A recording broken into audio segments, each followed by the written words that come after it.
Hi, and welcome to the sixth podcast of this year for KV518, the reflective practice module that runs all the way through the second full year of the degree programme that you're on. This last podcast is posted ahead of the submission deadline for your assignment. I think we've kind of spoken a number of times now about the assignment itself, the developing the presentation, recording the presentation and so on. So I'm not going to talk about that so much today, but I'm going to kind of flag up in a sense perhaps an area for you to think about which may be relevant for your final recording, practice recording of the year, which you will include as the fourth of the 4 recordings to be attached to the assessment task for KV518. And in particular, the idea that I'm going to explore briefly with you is this notion that we call transformative learning. So 2 years into the course now, can you remember what it was like when you perhaps either first thought about applying or came for an interview, came for an open day, or perhaps sat in the lecture theatre for the first time when myself or any of the other tutors were with you? I'm guessing that we often kind of refer to ideas of either, gosh, how hasn't time fly, doesn't seem 5 minutes, or perhaps it seems like an age, a lifetime since the course first started. But it's coming up to 2 years, and it's coming up to halfway through the degree programme. And perhaps now is a good point to kind of just take stock and to think about the learning process that you're on, and how that learning process affects you fundamentally in terms of who you are. So when we come on to learning programs of this nature, usually we come on to it with some idea of what we're letting ourselves in for. We know that it's going to be hard work, and we know that we're committing a significant part of our lives and our kind of everyday being to the learning process. So we know it's not a process to be undertaken lightly.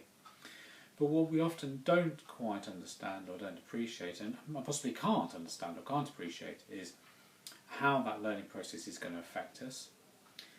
And in particular, how when we come on to a programme of this nature, in a sense, we bring with us a certain level of confidence about who we are, what we do, and what we know. And in fact, we wouldn't offer you a place on the course unless you did have that certain level of confidence about who you are, what you know, and what you do. Courses of this nature are for experienced practitioners. We will have spoken to you at the interview stage about what you do and asked you to talk about your work.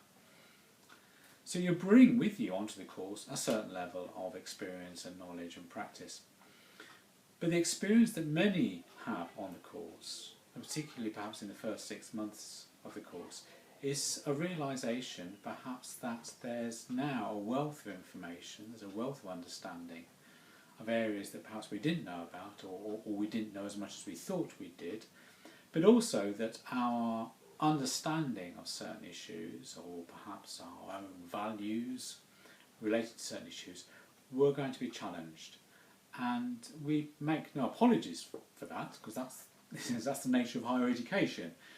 But this notion, and you will have by now heard us use the phrase critical reflection a number of times, that process of reflecting on, examining our own experiences, our own knowledge, our own understandings, can be very unsettling. Hopefully we do that with you with a level of compassion and integrity that supports you and that is designed to help you through that process. But also we do recognise that it can be quite an uncomfortable process. If you think back, it might have been, for example, that somebody questioned you about something you had taken for granted, or that somebody else's perspective was very different from yours, or you found yourself really confused or questioning your own values by something somebody else has said. That might have been one of the tutors, might have been somebody else on the course.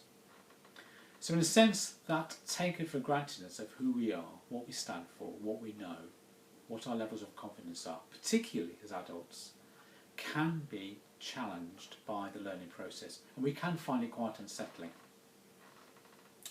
And often that results in what we call a dip, particularly during the first 3 to 6 months of the course, where there's that sudden sense of, oh blimey, I thought I knew what I knew and I thought I was all right, and now I've got a realisation of all the things I don't know, all the challenges I'm facing. Hopefully by the time you get towards the end of the second year of the course, you've now come out of that dip and are rising up again through that sense of developed knowledge. But the important thing to recognise is through that process of learning, through that process of our values, our experiences, our knowledge, developing, being challenged, we change. In a sense, we recreate ourselves. Perhaps we pick ourselves up, dust ourselves down and put ourselves together again. But in putting ourselves back together again, in terms of developing new knowledge, incorporating new ideas, we're never the same. So this process of learning over an extended period, like a degree programme of this nature offers, is a process of transformative learning. You become transformed. You're not the same person that you were when you first started the course. And one of the other challenges around that process is sometimes the people around us, particularly those people that are around us that aren't engaged in that training, that higher education programme, may find that unsettling. They may find your process of learning unsettling. They may almost mourn the person that you were, that they may well have lost or feel that they've lost as a result of your learning process, you becoming somebody else. Now for some of us that's quite dramatic, that process of learning and transformative learning is quite dramatic. For others it's much more subtle. But as I'm speaking, and perhaps after the podcast is finished, I'd like you to think back, particularly over the last couple of years, of those shifts that have taken place for you in your learning, those shifts that potentially have taken place for you in terms of your own identity and your own sense of who you are. Another way of thinking about it is that the learning that we go through is not a nice, smooth, steady line. We often talk about a steep learning curve. Sometimes it's not even a curve, sometimes it's a whole bunch of stepped jumps, which again can be quite dislocating, can be quite disturbing. So think back over the last couple of years, and perhaps this last year particularly, in the context of KV518. What have been those significant points of learning for you? In what way perhaps have you become transformed by the learning process? On the course, and as I'm sure you've appreciated by now, we try to provide a whole series of different challenges for you. And on this module, this year particularly, the challenge has been for you to research and present an area of practice that's important to you to other colleagues, perhaps in your work setting. So the assessment task for this module, about filming yourself, making a presentation, we know from many of you that's not an easy process. And we do that to help you learn more, to put yourself in a position where you're having to take on new challenges. And that process of continuing learning and taking on new challenges will continue next year on the programme. The reflective practice element of the course will be slightly different next year. One of the key features next year is we'll start to encourage you to engage in that reflective practice element, that critical reflection process, with practitioners from other professions as well as your own. So as we come to the end of this podcast, I'm going to leave you with a particular image. And for me, it's a kind of an image, if you like, that I feel very much represents, for me perhaps, this notion of transformative learning. And I don't know if you've ever come across or heard about hermit crabs. Okay, so hermit crabs are kind of about so big when they're fully grown. But unlike most crabs, they don't have their own shell, their own external skeleton, their own shell. As an animal, they're kind of quite fleshy, but with no external skeleton. So what they do is they find an empty seashell, usually a whelk shell, and they live inside of that. So their little claws, stick out the opening of the shell, but their body is inside the shell. And that's how they grow. They in a sense, borrow somebody else's empty shell and use that as their own. Now as they grow and develop, that shell of course doesn't grow, and so it becomes constricting to their growth. So what hermit crabs have to do is they have to look around on the beach and find another shell that's slightly bigger than their own, and then they manoeuvre the shell next to their own shell they're already in, and they suck themselves out of that one, their old shell, and put themselves in the new shell. And that process of finding a new shell, finding a new container for themselves in order to continue to grow and develop, is vital to hermit shells' existence. If they don't do that, they die. Now, this is not going to turn into a natural history program, but why I'm particularly telling that story is, for me, what it represents is that sometimes as we grow and develop, we have to cast off and replace our previous identity with a new identity. That new identity won't necessarily look massively different from our old identity. It might do, but in most cases it won't.